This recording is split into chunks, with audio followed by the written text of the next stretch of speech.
Manga and anime are essentially my entire life. I have $2,000 worth of physical manga. I have read over 400 manga and have seen over 400 anime, and my channel is pretty much dedicated to anime, but something that has slipped my consciousness and has existed within some file cabinet in the enigma that I call my mind is Manwha. Back in 2018 or 2019, I was obsessed with Manwha, and I couldn't stop picking up new ones, especially with Webtoon making a serious mark on all kinds of people. I recently made a video on actually good manga recommendations, which you should still go check out if you haven't. Apologies for the atrocious self-promotion, but in that video I mentioned that I might do a video on Manwha, and here we are about a week later, and I want to talk about Manwha now. So today I'm going to give you not 5, but 7 Manwha recommendations to end your year off with a bang. A couple of ground rules to start once again. This isn't underrated Manwha recommendations, just ones that I found to be good. So unlike my manga video where I target newer manga, I will not be mentioning anything particularly new or niche, but the recommendations themselves will still be interesting. You may have heard of all of these, and if you have, once again, don't be that guy in my comment section talking about, oh, I read all this. Yeah, shut the fuck up. Also, nothing that's on hiatus, a questionable release schedule, or was inevitably cancelled. Finally, like and subscribe. I want to hit 5k subs before the end of the year. Even if you're like, dude, why the fuck are you talking about Manwha? I have a plethora of anime and manga videos on my channel that, in my professional opinion, are worth checking out. This is going to be a relatively long one, so sit back, relax, grab a snack, and let's go over Manwha recommendations that are actually good. Have you ever thought, I wish I could go back in time? Maybe to a specific moment, to a specific time, or maybe you want to redo it all. Golden Print follows Seo Woo-jin, a guy who wants to become a well-known architect, which, okay, sounds really boring and stupid, but hear me out. He realizes that the corporate world isn't what he thought it was, and he essentially becomes a wage cuck at the feet of the higher executives. After a set of events, Woo-jin comes to an old home where he meets his now deceased uncle, who was his inspiration for getting into this field. Years ago, his uncle made a promise to him that if he stuck to his dream of being an architect, he would receive something very special, and usually that's bad news for anyone's uncle telling them that, but Woo-jin is blessed and is sent back in time to correct his mistakes and climb the ladder like he should have in the first place. Now, normally architect stuff and geometry is pretty boring, and I wouldn't ever recommend this to my precious viewers, but Golden Print actually manages to stay interesting despite playing at an automatic disadvantage, and even got me interested in architecture and business, or at least the legalities involving them. I was actually surprised that such a bland but unique premise could actually draw me in with drama and information I never knew, and the best part, it's on the shorter side right now with only 50 chapters or so. I'd say this one is definitely one you should check out. Not a must read by any stretch of the imagination, but for what it's worth, I think it's a great read through and through. House Without Time is a haunting and traumatic manhwa that I have to put a viewer discretion advised tag on because of the fact that there's a lot of themes of abuse and trauma that trigger people, and rightfully so. This manhwa doesn't pull its punches, and for what it's worth, it's one of the best manhwa I have ever read in my life.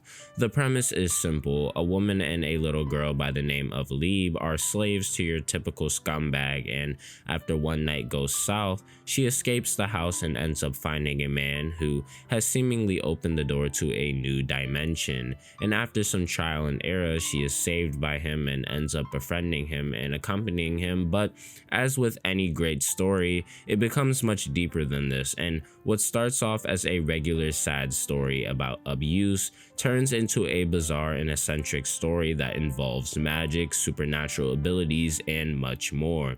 Bizarre shit like using a snail to measure a time trial and beating people up with books is my cup of tea because it's so different from the average power fantasy we're given in comics or manga or anime. If you're a fan of anything supernatural with a super cute and fun art and story style, then give this one a go. I don't want to say too much because I don't want to spoil the entire thing, but trust me, this one is worth your time.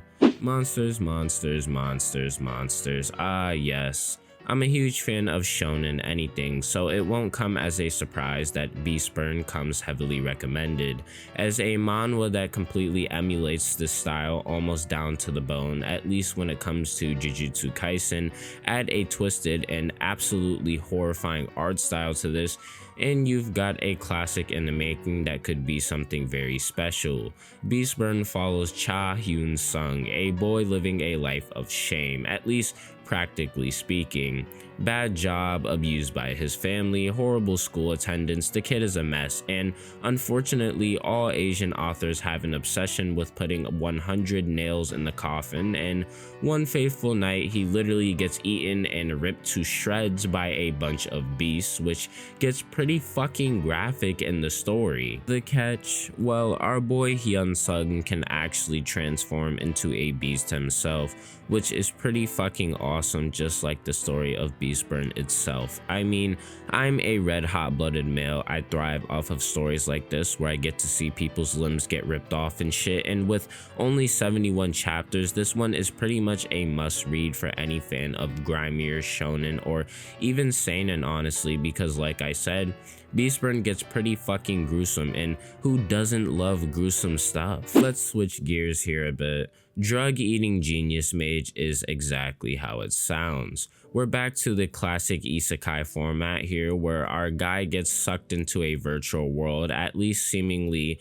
as a weak pale man known as Lanak.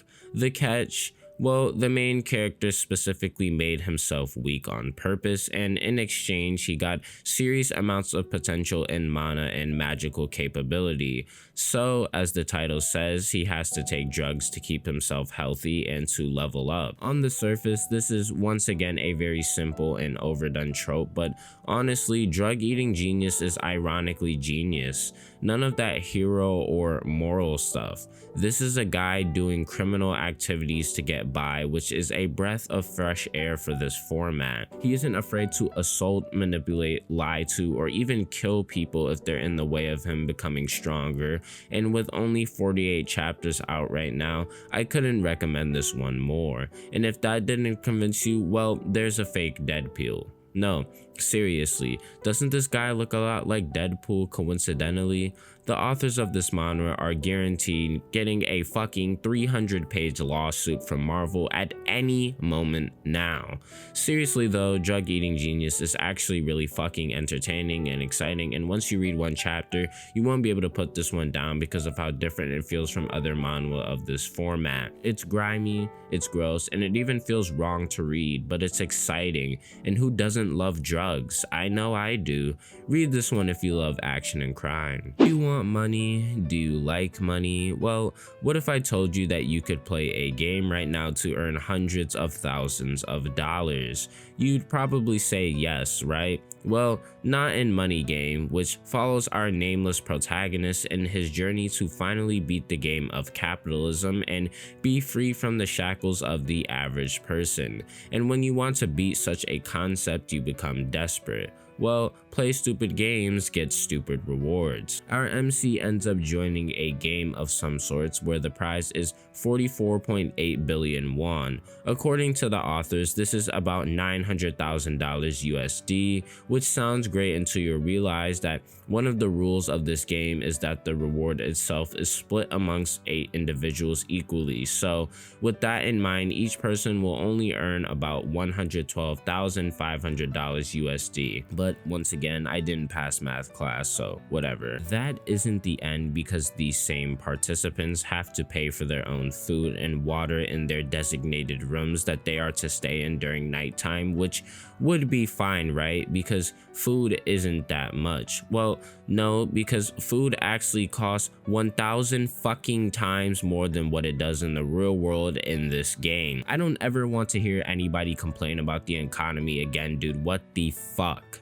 Money Game is a psychological masterpiece that studies the value of money in our society and what it really means to have access to it. From participants spending insane amounts of money in one night, to egos conflicting, to psychological tricks and battles to try and get around these same rules, this manhwa is an underrated and underlooked story that will shock you at times and will cause you to think in others.